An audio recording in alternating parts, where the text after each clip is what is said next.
Welcome, the Dweller of the Dark. We are a channel honoring the yellowed and blackened bones of many prominent authors. We will be digging up several obscure, strange, and forgotten authors who influenced many of the great horror, science fiction, and fantasy writers today. Comment below if you like. If you have authors that you'd like to see recognized, list them in the comments or contact our author page. Subscribe for more tales of the horrifying, obscure, strange, and forgotten. We'll have quite a collection climbing out of the tombs. If you like any of our tales, comment, ring the bell, and crush the like button below. Unknown Horror Masters. The Skull and Bones collection has risen from the grave. More beast to be released soon. Find us on Fiverr to raise 7 kinds of hell. Check out our other stories and our websites. YouTube, BitChute, Rumble, Dweller of the Dark. Official website, dwellerofthedark.com. Kindle Vella, new serialized novels and novelette. Weekly new episodes. Check out links below for Where the Wolf Dwells. The Curious Death of Dionysus Shall-Not. Our books and ebooks are on Kindle Amazon. Follow, support us on Twitter, Instagram, Patreon, Bandcamp. Dweller of the Dark. Children of Horror. Legion of Ghouls. Tonight, we continue our celebration of Halloween. Each night, we will be presenting tales of the best Halloween horrors ever conjured to terrify, haunt, and delight. And remember, devilishly devoted to horror and Halloween, may your souls always be. The Cloak by Robert Bloch. The sun was dying, and its blood spattered the sky as it crept into a sepulchre behind the hills. The keening wind sent the dry, fallen leaves scurrying toward the west, as though hastening them to the funeral of the sun. "Nuts!" said Henderson to himself, and stopped thinking. The sun was setting in a dingy red sky, and a dirty, raw wind was kicking up the half-rotten leaves in a filthy gutter. Why should he waste time with cheap imagery? "Nuts!" said Henderson again. It was probably a mood evoked by the day, he mused. After all, this was the sunset of Halloween. Tonight was the dreaded All Hallows Eve, when spirits walked and skulls cried out from their graves beneath the earth. Either that, or tonight was just another rotten, cold fall day. Henderson sighed. There was a time, he reflected, when the coming of this night meant something. A dark Europe, groaning in superstitious fear, dedicated this eve to the grinning unknown. A million doors had once been barred against the evil visitants. A million prayers mumbled, a million candles lit.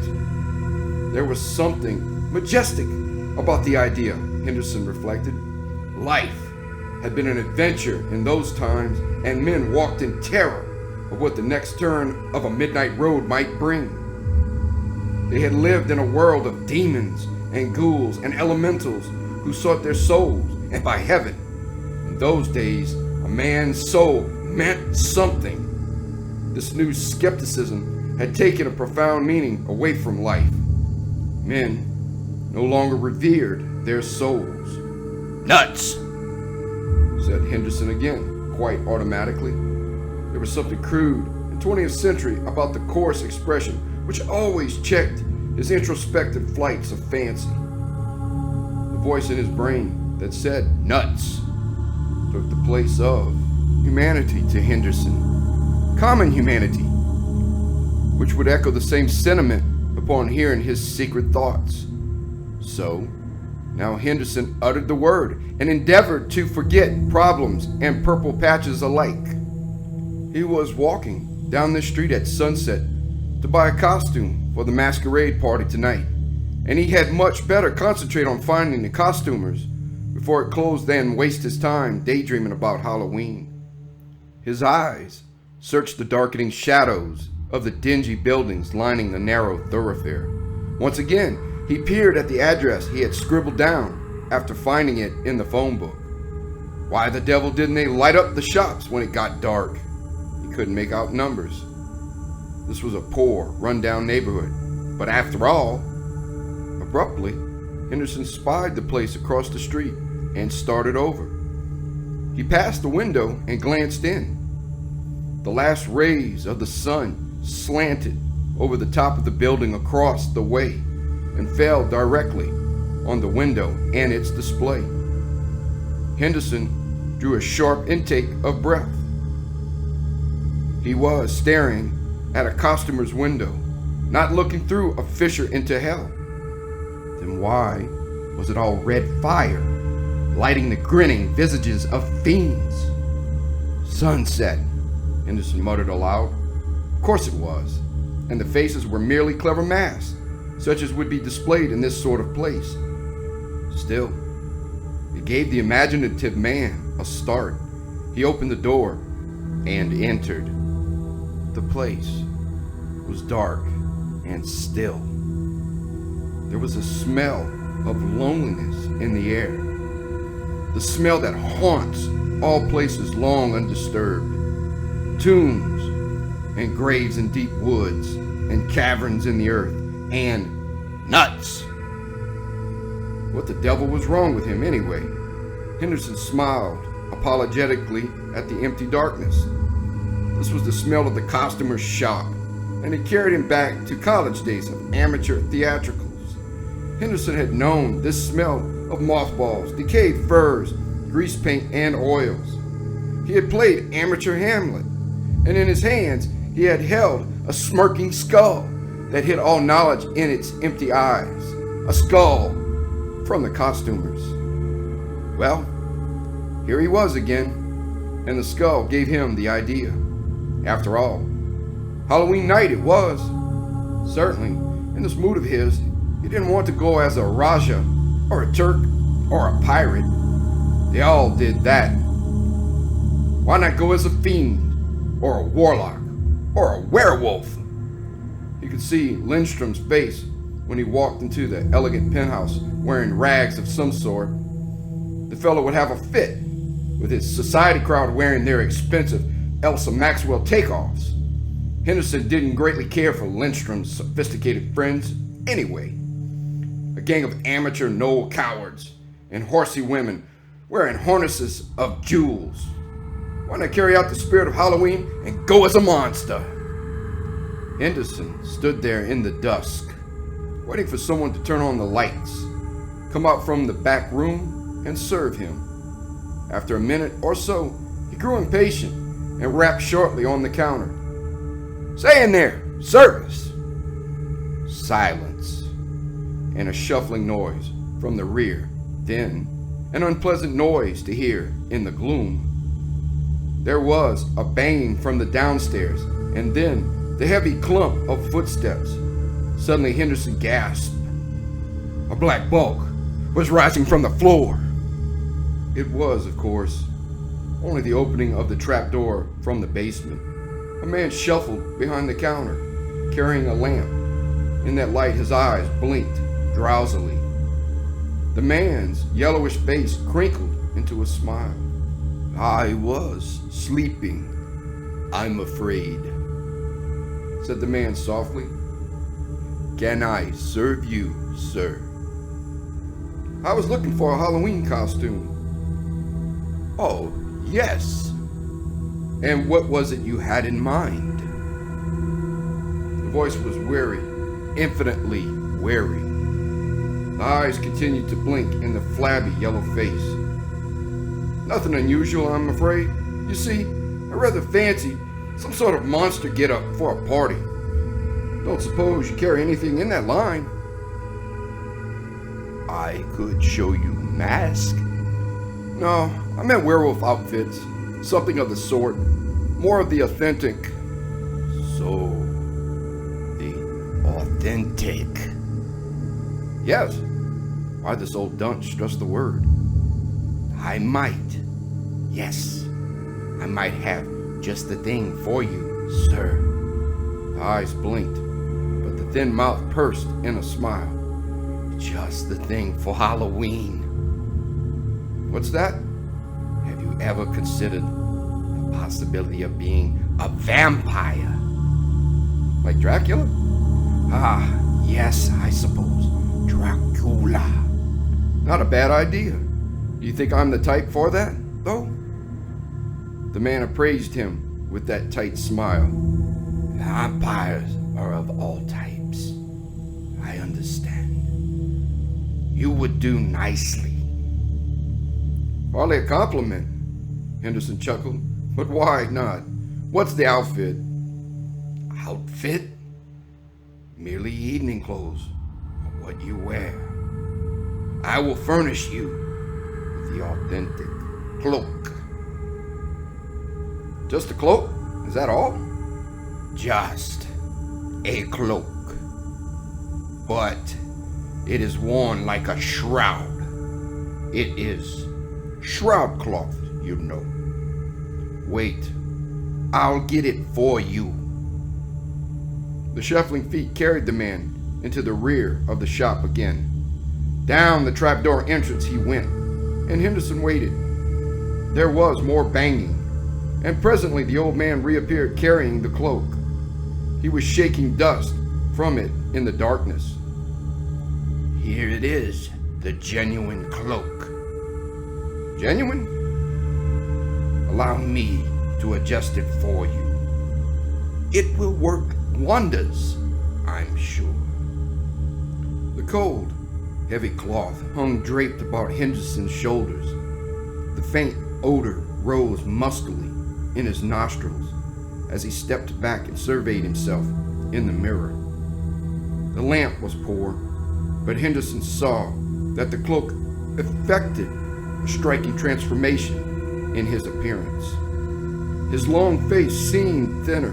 His eyes were accentuated in the facial pallor, heightened by the somber cloak he wore. It was a big, black shroud.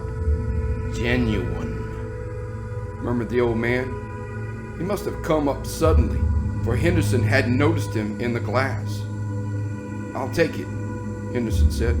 How much? You'll find it quite entertaining, I'm sure. How much? Oh, shall we say $5? Here. The old man took the money, blinking, and drew the cloak from Henderson's shoulders. When it slid away, he felt suddenly warm again. It must be cold in the basement. The cloth was icy. The old man wrapped the garment, smiling, and handed it over. I'll have it back tomorrow, Henderson promised. No need. You purchased it. It is yours. But I am leaving business shortly. Keep it. You will find more use for it than I, surely. But a pleasant evening to you. Henderson made his way to the door in confusion, then turned to salute the blinking old man in the dimness. Two eyes were burning at him from across the counter, two eyes that did not blink. Good night, said Henderson, and closed the door quickly. He wondered if he were going just a trifle mad. At 8, Henderson nearly called up Lindstrom to tell him he couldn't make it. The cold chills came the minute he put on the damn cloak. And when he looked at himself in the mirror, his blurred eyes could scarcely make out the reflection. But after a few drinks, he felt better about it. He hadn't eaten, and the liquor warmed his blood. He paced the floor, attitudinizing with the cloak, sweeping it about him, and scowling in what he thought was a ferocious manner. Damn it! He was going to be a vampire, all right! He called a cab, went down to the lobby. The driver came in, and Henderson was waiting, black cloak furled. I wish you to drive me, he said in a low voice. The cabman took one look at him in the cloak and turned pale. What's that? I ordered you to come, said Henderson gutturally. While he quaked with inner mirth, he leered ferociously and swept the cloak back. Yeah, okay, driver almost ran outside. Henderson stalked after him. "Where to, boss? I mean, sir." The frightened face didn't turn as Henderson intoned the address and sat back. The cab started with a lurch that set Henderson to chuckling deeply, in character. At the sound of the laughter, the driver got panicky and raced his engine up to the limit set by the governor. Henderson laughed loudly, and the impressionable driver fairly quivered in his seat. It was quite a ride, but Henderson was entirely unprepared to open the door and find it slammed after him as the cabman drove hastily away without collecting a fare. "I must look the part," he thought complacently, as he took the elevator up to the penthouse apartment. There were 3 or 4 others in the elevator. Henderson had seen them before at other affairs Lindstrom had invited him to attend, but nobody seemed to recognize him. It rather pleased him to think how his wearing of an unfamiliar cloak and an unfamiliar scowl seemed to change his entire personality and appearance. Here the other guests had donned elaborate disguises. One woman wore the costume of a Watteau shepherdess. Another was attired as a Spanish ballerina. A tall man dressed as Pagliacci, and his companion had donned a toreador outfit. Yet Henderson recognized them all, knew that their expensive habiliments were not truly disguises at all, but merely elaborations calculated to enhance their appearance. Most people at costume parties gave vent to their suppressed desires. The women showed off their figures. The men either accentuated their masculinity, as the toreador did, or clowned it. Such things were pitiful. These conventional fools, eagerly doffing their dismissal business suits and rushing off to a lodge, or amateur theatrical, or masked ball, in order to satisfy their starving imaginations. Why didn't they dress in garish colors on the street? Henderson often pondered the question. Surely, these society folk in the elevator were fine-looking men and women in their outfits, so healthy, so red-faced, and full of vitality. They had such robust throats and necks.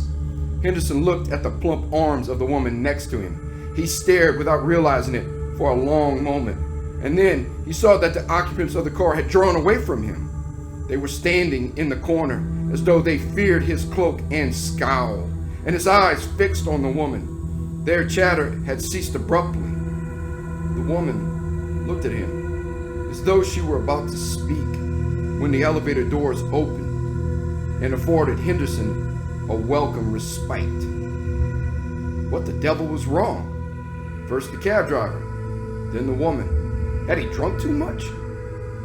Well, no chance to consider that. Here was Marcus Lindstrom, and he was thrusting a glass into Henderson's hand. "What have we here? A boogeyman." It needed no second glance to perceive that Lindstrom, as usual at such affairs, was already quite bottle dizzy. The fat host was positively swimming in alcohol. "Have a drink, Henderson, my lad."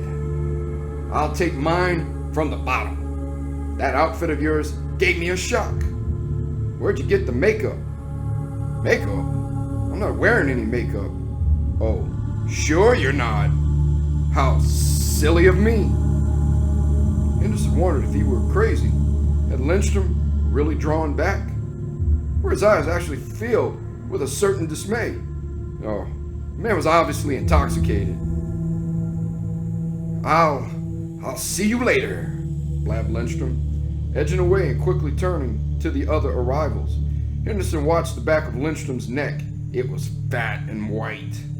It bulged over the collar of his costume, and there was a vein in it. A vein in Lindstrom's fat neck. Frightened Lindstrom. Henderson stood alone in the anteroom. From the parlor beyond came the sound of music and laughter, party noises. Henderson hesitated before entering. He drank from the glass in his hand, Bacardi rum and powerful. On top of his other drinks, it almost made the man reel. But he drank, wondering. What was wrong with him and his costume? Why did he frighten people? Was he unconsciously acting his vampire role? That crack of Lindstrom's about makeup now.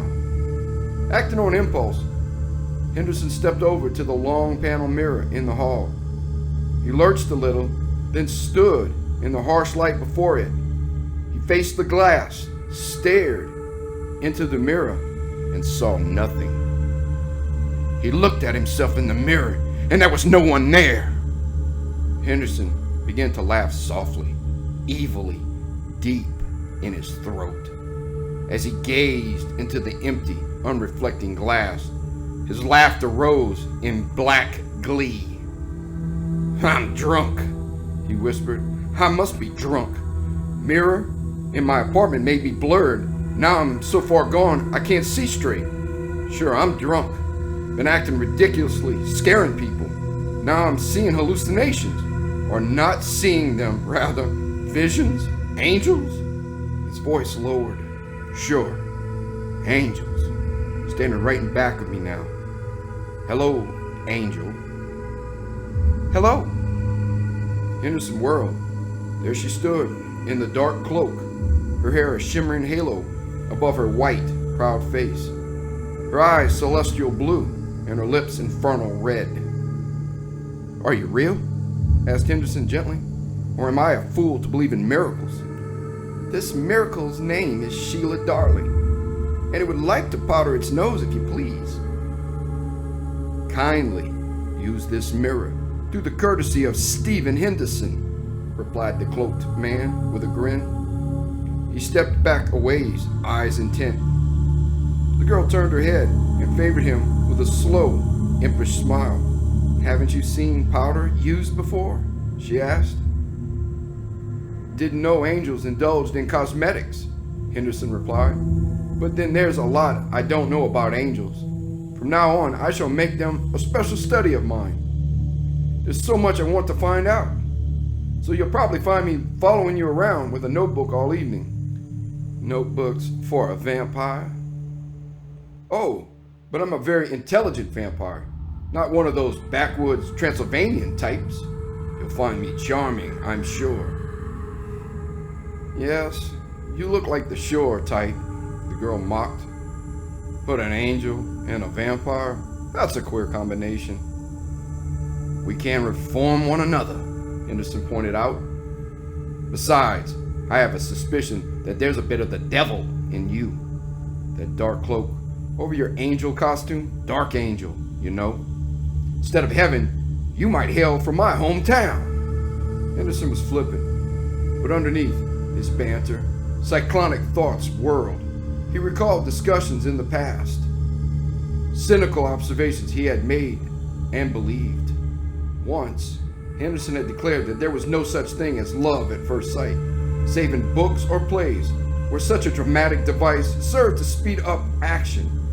He asserted that people learned about romance from books and plays and accordingly adopted a belief in love at first sight, when all one could possibly feel was desire.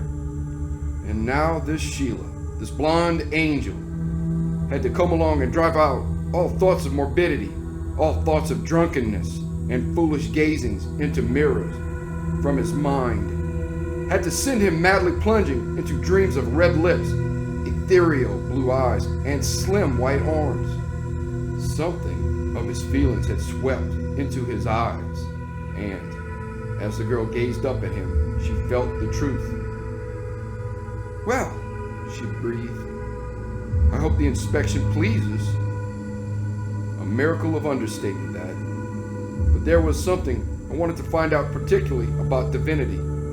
Do angels dance? Tactful vampire. The next room. The merrymakers were in full swing. Liquor had already pitched gaiety at its height, but there was no dancing any longer. Boisterous little group couples laughed arm in arm about the room. The usual party gangsters were performing their antics in corners. The superficial atmosphere, which Henderson detested, was fully in evidence. It was reaction which made Henderson draw himself up to full height and sweep the cloak about his shoulders. Reaction brought the scowl to his pale face, caused him to stalk along in brooding silence. Sheila seemed to regard this as a great joke. "Pull a vampire act on them," she giggled, clutching his arm. Henderson accordingly scowled at the couples, sneered horrendously at the women, and his progress was marked by the turning of heads, the abrupt cessation of chatter. He walked through the long room like Red Death incarnate. Whispers trailed in his wake. Who is that man? We came up with him in the elevator, and his eyes, vampire. Hello, Dracula. It was Marcus Lindstrom, and a sullen-looking brunette in Cleopatra costume who lurched toward Henderson. Host Lindstrom could scarcely stand, and his companion in cups was equally at a loss. Henderson liked the man when sober at the club, but his behavior at parties had always irritated him. Lindstrom was particularly objectionable in his present condition. It made him boorish. My dear, I want you to meet a very dear friend of mine. Yes, sir. It being Halloween and all, I invited Count Dracula here, together with his daughter. Asked his grandmother, but she's busy tonight at a Black Sabbath, along with Aunt Jemima. Ha! Count, meet my little playmate. The woman leered up at Henderson. Ooh, Dracula, what big eyes you have. Ooh, what big teeth you have. Ooh. Really, Marcus? Henderson protested, but the host had turned and shouted to the room. Folks, meet the real goods, only genuine living vampire in captivity. Dracula Henderson, only existing vampire with false teeth. In any other circumstance, Henderson would have given Lindstrom a quick, efficient punch on the jaw. But Sheila was at his side. It was a public gathering. Better to humor the man's clumsy jest. Why not be a vampire? Smiling quickly at the girl, Henderson drew himself erect, faced the crowd, and frowned. His hands brushed the cloak. Funny, it still felt cold. Looking down, he noticed for the first time that it was a little dirty at the edges, muddy or dusty. But the cold silk slid through his fingers as he drew it across his breast with one long hand. The feeling seemed to inspire him. He opened his eyes wide and let them blaze. His mouth opened. A sense of dramatic power filled him, and he looked at Marcus Lindstrom's soft, fat neck with the veins standing in the whiteness. He looked at the neck, saw the crowd watching him, and then the impulse seized him. He turned, eyes on that creasy neck. That wobbling, creasy neck of the fat man. Hands darted out. Lindstrom squeaked like a frightened rat. He was a plump, sleek white rat, bursting with blood. Vampires liked blood. Blood from the rat, from the neck of the rat, from the vein in the neck of the squeaking rat. Warm blood. The deep voice was Henderson's own. The hands were Henderson's own. The hands that went around Lindstrom's neck as he spoke. The hands that felt the warmth that searched out the vein. Henderson's face was bending from the neck, and as Lindstrom struggled, his grip tightened. Lindstrom's face was turning purple. Blood was rushing to his head. That was good. Blood! Henderson's mouth opened. He felt the air on his teeth. He bent down toward that fat neck, and then, stop. That's plenty. The voice, the cooling voice of Sheila, her fingers on his arm. Henderson looked up, startled. He released Lindstrom, who sagged with open mouth. The crowd was staring, and their mouths were all shaped in the instinctive O of amazement. Sheila whispered, Bravo! Served him right, but you frightened him. Henderson struggled a moment to collect himself. Then he smiled and turned. Ladies and gentlemen, he said, I have just given a slight demonstration to prove to you that our host said of me was entirely correct. I am a vampire. Now, been given fair warning. I'm sure you will be in no further danger. If there is a doctor in the house, I can, perhaps, arrange for a blood transfusion. The oaths relaxed, and laughter came from startled throats. Hysterical laughter, in part, then genuine. Henderson had carried it off. Marcus Lindstrom alone still stared, with eyes that held utter fear. He knew. And then the moment broke. For one of the gangsters ran into the room from the elevator. He had gone downstairs and borrowed the apron and cap of a newsboy. Now he raced through the crowd with a bundle of papers under his arm. Extra, extra, read all about it. Big Halloween horror, extra. Laughing guests purchased papers. A woman approached Sheila, and Henderson watched the girl walk away in a daze. See you later, she called, and her glance sent fire through his veins. Still, he could not forget the terrible feeling that came over him when he had seized Lindstrom. Why? Automatically, he accepted a paper from the shouting pseudo-newsboy. Big Halloween horror, he had shouted. What was that? Blurred eyes searched the paper. Then Henderson reeled back. That headline. It was an extra, after all. Henderson scanned the columns with mounting dread. Fire and costumers shortly after 8 p.m. Firemen were summoned to the shop of flames beyond control, completely demolished. Damage estimated at, peculiarly enough, name of proprietor unknown. Skeleton found in. No, gasped Henderson aloud. He reread that closely. The skeleton had been found in a box of earth in the cellar beneath the shop. The box was a coffin. There had been 2 other boxes, empty. The skeleton had been wrapped in a cloak, undamaged by the flames. And in the hastily pinned box at the bottom of the column were eyewitness comments written up under scareheads of heavy black type. Neighbors had feared the place. Hungarian neighborhood, hints of vampirism, of strangers who entered the shop. One man spoke of a cult believed to have held meetings in the place. Superstition about things sold there. Love filters, outlandish charms, and weird disguises. Weird disguises. Vampires? Cloaks? His eyes! This is an authentic cloak. I will not be using this much longer. Keep it.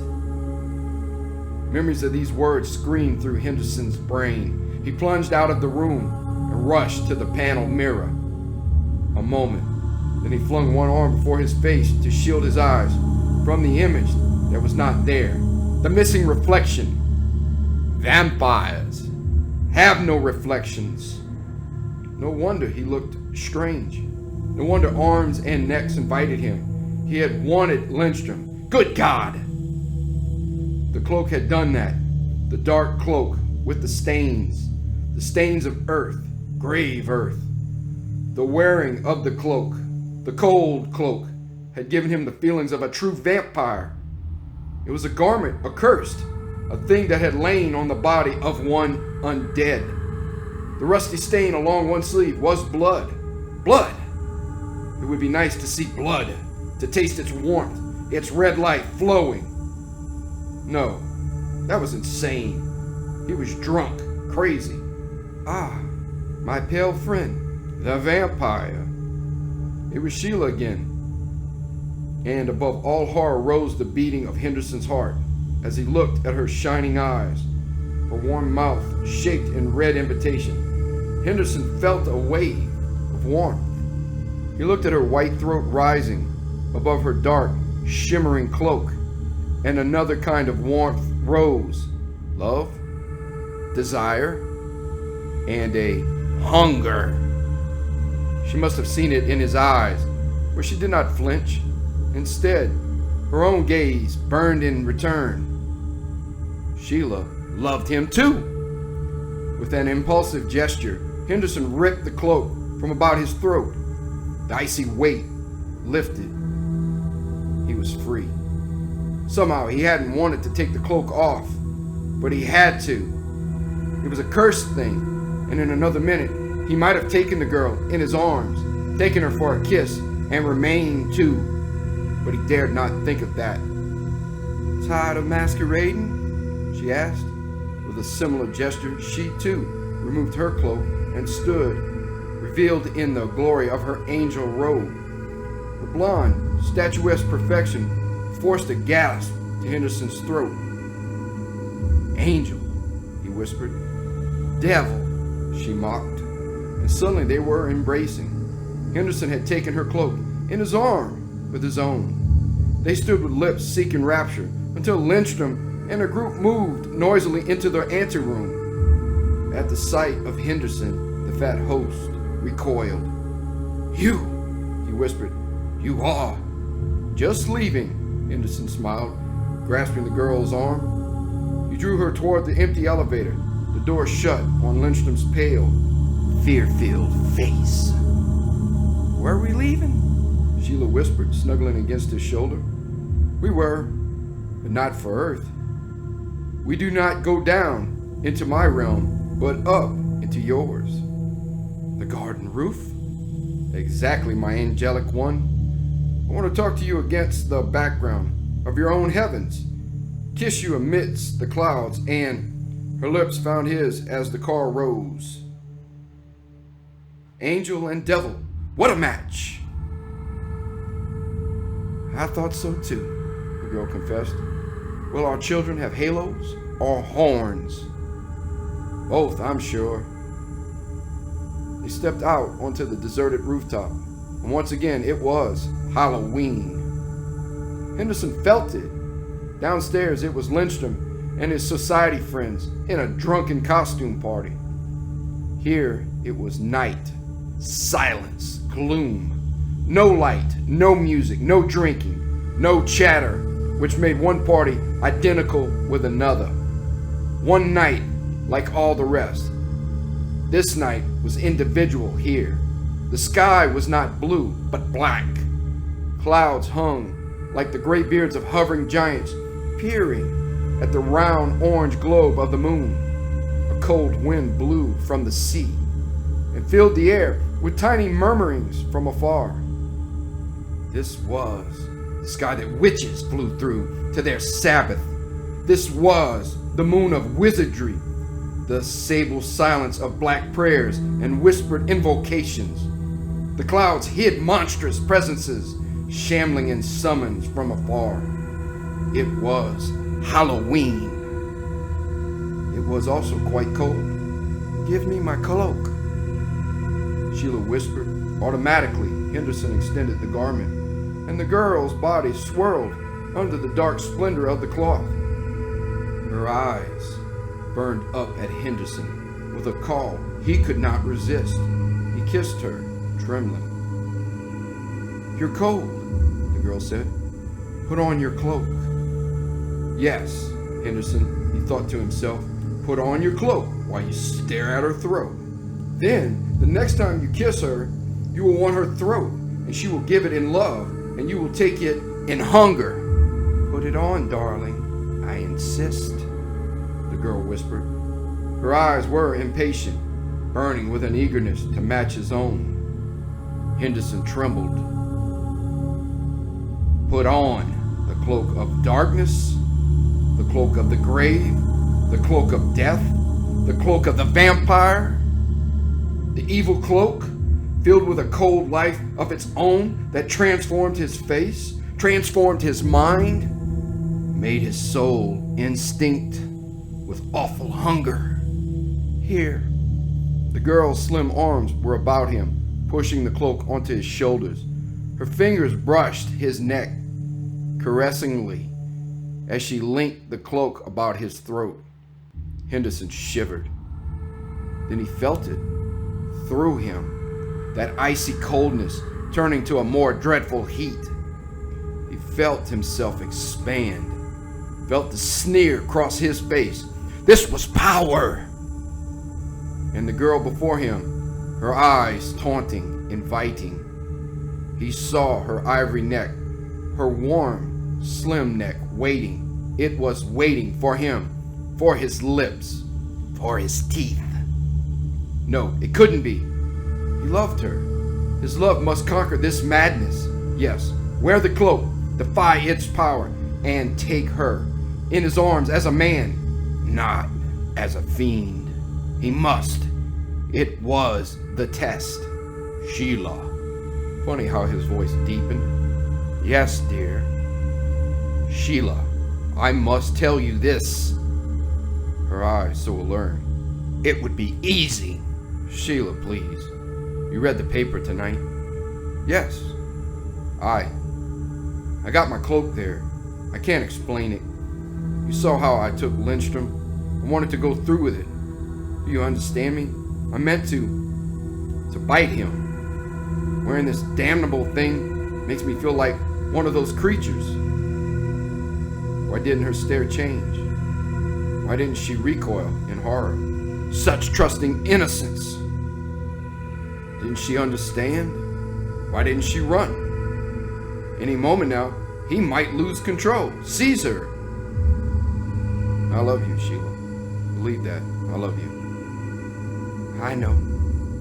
Her eyes gleamed in the moonlight. I want to test it. I want to kiss you wearing this cloak. I want to feel that my love is stronger than this thing. If I weaken, promise me you'll break away and run quickly. But don't misunderstand. I must face this feeling and fight it. I want my love for you to be that pure, that secure. Are you afraid? No. Still she stared at him, just as he stared at her throat. If she knew what was in his mind. You don't think I'm crazy. I went to this costumer's. He was a horrible little old man, and he gave me the cloak. Actually told me it was a real vampire's. I thought he was joking, but tonight I didn't see myself in the mirror, and I wanted Lindstrom's neck, and I want you. But I must test it. You're not crazy, I know. I'm not afraid. Then the girl's face mocked.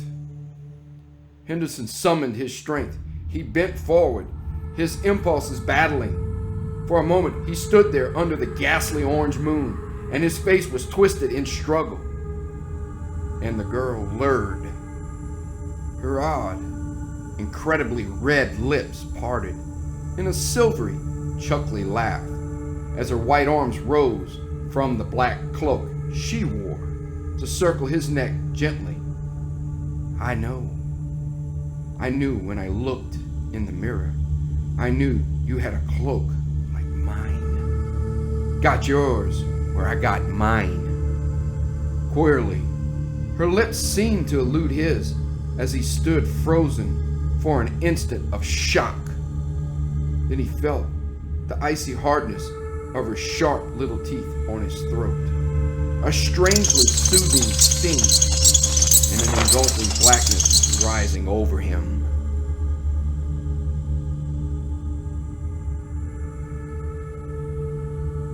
Thank you for listening. Have a great night.